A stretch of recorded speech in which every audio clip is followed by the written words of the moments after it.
So 2 simple letters, 1 small word, but our next guest says it can pack a mighty punch. So here to chat with us about effective and empowering ways to say no in the workplace is leadership expert Kendra Reddy. Welcome back to the show. Thank you for having me.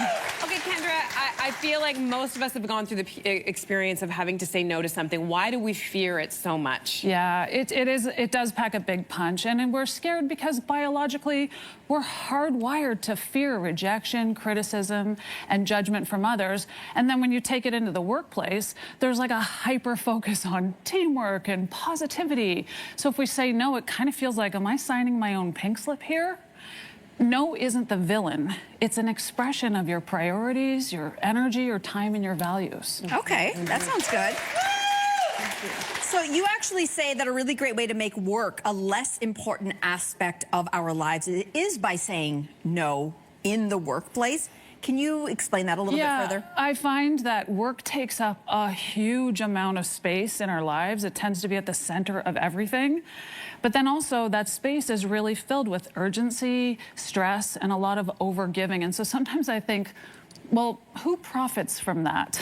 Yeah. Decentering work doesn't mean not working at all. It means just believing that your purpose doesn't have to come from your paycheck.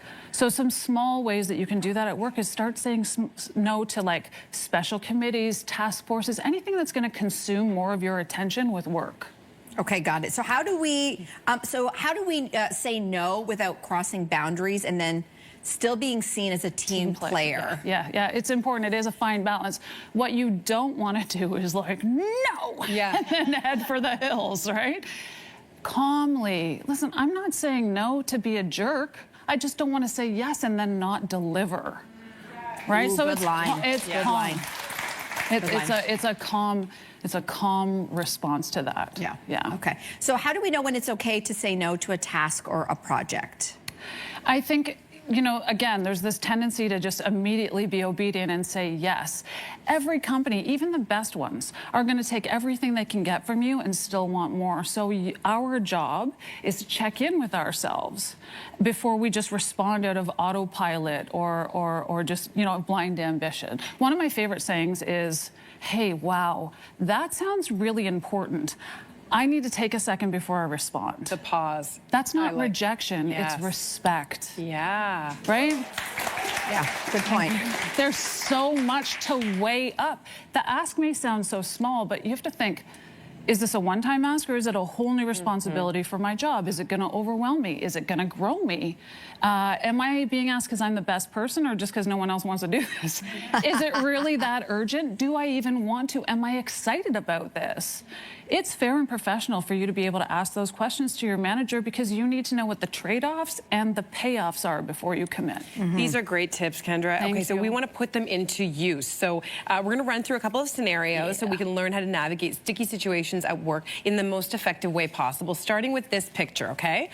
I've been asked to stay late for a project that isn't mine, and I've made plans after work. So how would you approach saying no in that scenario? Ooh. I have a commitment that can't be changed on short notice. Oh. Hey. I like that a lot. Yes. Okay.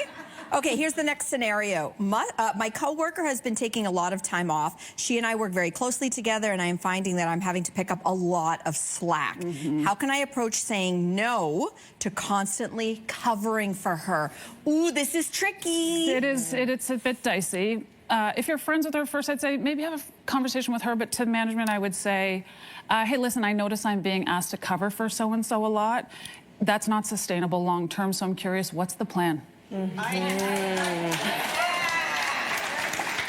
one. I love it! That's so good. Okay, so here's another scenario. My boss wants to meet with me to acknowledge my hard work and offers me more responsibilities with a title change, but no raise. Of course. So how can I say no? This actually happened to me once a number of years ago. How would you say no to this offer?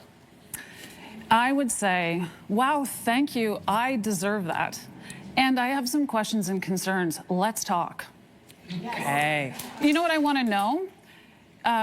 Will you pay me back retroactively? Will you make me whole? By when? And will you put that in writing? Yes. Put it in writing. Pay me back retroactively. Oh my God.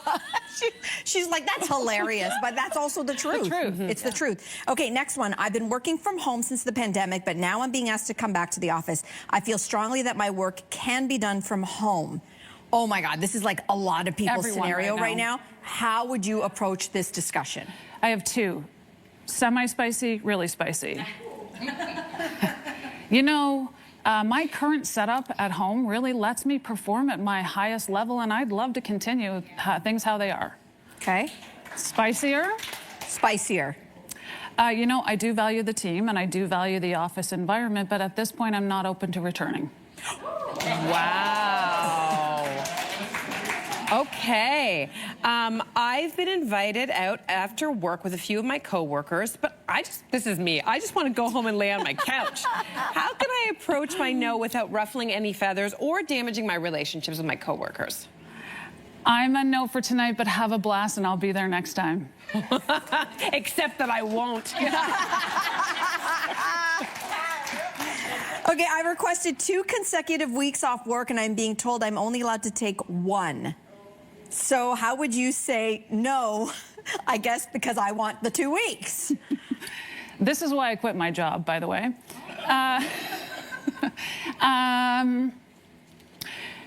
That's not going to work for me. My vacation is part of my compensation package, but I am willing to help you figure out a plan to make sure there's coverage for while I'm gone.